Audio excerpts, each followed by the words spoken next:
ও সকাল বন্ধুরা, সবাই কেমন আছেন? দেখুন সকালটা কত সুন্দর, তাই না? কতগুলো পায়রা বাস কন্ট্রাক্টরের চারপাশ দিয়ে উঠছে।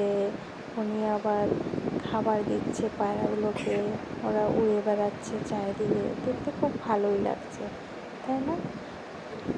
নমস্কার, আমি সোনালি দাস, আপনাদের সবাইকে স্বাগত জানাই এই চ্যানেলে আরেকটি নতুন ভিডিওতে। চলুন এই যাত্রায় আপনারা সঙ্গে হন। এই দেখুন আমাদের বাসটা ছেড়ে দিয়েছে। আমরা যেখানে থাকতাম গুজরাটে, ভুজের সাঙ্গিপুরমে থাকতাম। এই দেখুন মন্দিরের পাশে পার্ক, এই পার্কটায় আমি মেয়েটাকে নিয়ে আসতাম। আর এখানে দেখুন সারি সারি সব আদানির ঘরগুলো রয়েছে। এই ঘরগুলো মানে যে যে পোস্টে কাজ করে সেই পোস্ট অনুযায়ী তাকে রুম দেওয়া হয়, সেইভাবেই থাকে। এখানে আমাদের বাসটা ওখান থেকে চলে এসেছে সিমেন্ট প্ল্যান্টের কাছে। এই দেখুন সিমেন্ট প্ল্যান্ট, এরকম অনেক কয়টা সিমেন্ট প্ল্যান্ট আছে যেখানে সব দূর দূরান্তের লোক কাজ করে। আর এখানে আমরা চলে এসেছি ইকো গাড়িতে। আমাদের বাসটা খারাপ হয়ে গেছে, তাই আমি ইকো গাড়ি করে বাস স্ট্যান্ডের দিকে রওনা হয়েছি। এটা এদিকে ঘুমিয়ে পড়েছে, দেখতে পাচ্ছেন। এখানে আমি আখের রস খাচ্ছি, রাস্তায় যাওয়ার পথে আখের রস পাওয়া গেছিল। যা গরম দিচ্ছিল। এরকম বাস স্ট্যান্ডটা দেখেছেন? মনে হচ্ছে এটা বাস স্ট্যান্ড। গুজরাটে সব কিছুই উন্নত, তাই না? আমরা এখানে খাবার খেতে এসেছি, কিন্তু এখানে বাঙালিদের জন্য সেরকম খাবার পাওয়া যায় না, জানেন? এখানে সে ময়দার তৈরি মোগলাই বলুন, সিঙ্গারা বলুন, পুরি বলুন, মানে সব এইসব খাবার পাওয়া যায়। বাঙালিদের জন্য সেরকম ভাত পাওয়া যায় না। তবু অনেক কষ্ট করে ম্যানেজ করে একটু ভাত পাওয়া গিয়েছিল, সেটাও সেরকম ঠিকঠাক ছিল না, নরম ছিল না। এই প্লেটটা নাকি 150 টাকা। যাই হোক, চলুন। এই দেখুন দোকানপাট, মনে হচ্ছে মল। বাস স্ট্যান্ড না মল মনে হচ্ছে। দেখুন মল সিস্টেম, সব চারিদিকে দোকানপাট মল রয়েছে।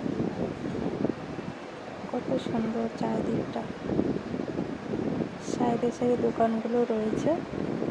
আমরা এখন আবার আমাদের বাসে উঠবো, তাই আমরা এখান থেকে আবার বাস স্ট্যান্ডের দিকে যাচ্ছি। চলে এসেছি, এখনই আমাদের বাস চলে আসবে, বাসে উঠে পড়বো। বাস চলে এসছে, আমরা বাসে উঠে পড়েছি। চলুন দেখা যাক। এখন হলো বিকেল 5টা বাজে, কি রোদ দেখুন। আর আমাদের কলকাতাতে এখন সন্ধে, দেখুন রাত হয়ে গেছে।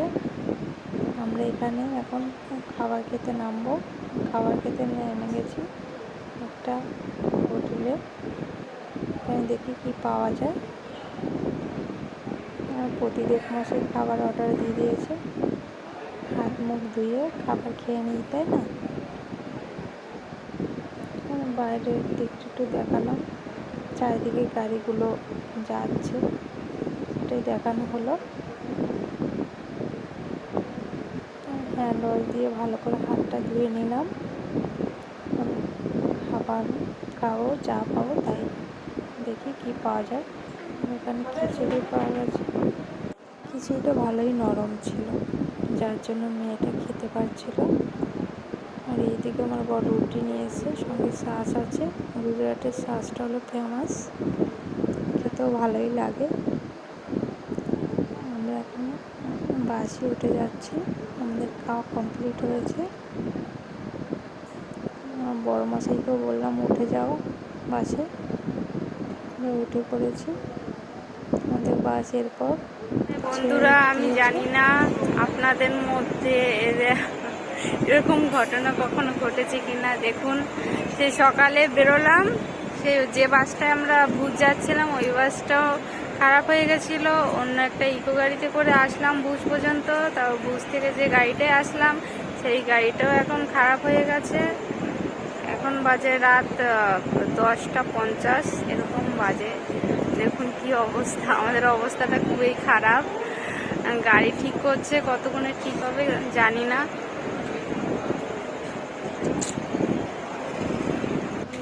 গাড়ি ঠিক করা হলো, দেখি বাবা বলে মহাশয় কি করে। চলুন যা যাক, পরে কথা বলবো। অবস্থা খুবই খারাপ আমার। দেখুন এই বাসটা যেটা উঠেছিলাম সেই বাসটার পিছনে আবার একটা লরি এসে ধাক্কা দিয়েছে, যার কারণে আমাদের রাস্তায় নেমে রাস্তার মাঝখানে দাঁড়িয়ে থাকতে হয়েছে। বাসের জন্য অপেক্ষা করতে হচ্ছিল কতক্ষণে বাস আসবে, তারপর আমরা আমাদের গন্তব্যস্থলে যাব। দেখা যাক। অবস্থাটা খুবই খারাপ ছিল, করুণ অবস্থা ছিল আমাদের। অবশেষে আমরা পৌঁছে এলাম মন্দিরে। দেখতে পাচ্ছেন বাবা ভোলানাথের জায়গায়, বাবার কৃপাতেই আসা হয়েছে। বাবা ভোলানাথের কৃপায় গোবিন্দ সহায় ছিল তাই আসতে পেরেছি। খুব ঝড় ঝাপটা পেরিয়ে আমরা এখানে এসেছি। ঠিক আছে, আপনারা সবাই ভালো থাকবেন, সুস্থ থাকবেন, এই কামনা রইল আপনাদের জন্য। পরে দেখা হবে। আর আমরা এখন ওয়েটিং রুমের জন্য অপেক্ষা করছি, আমাদের রুম এখনও দেয়নি। পরে আবার পরের ভিডিওতে আপনাদের সাথে কথা বলছি। ভালো থাকবেন সবাই, নমস্কার, বাই।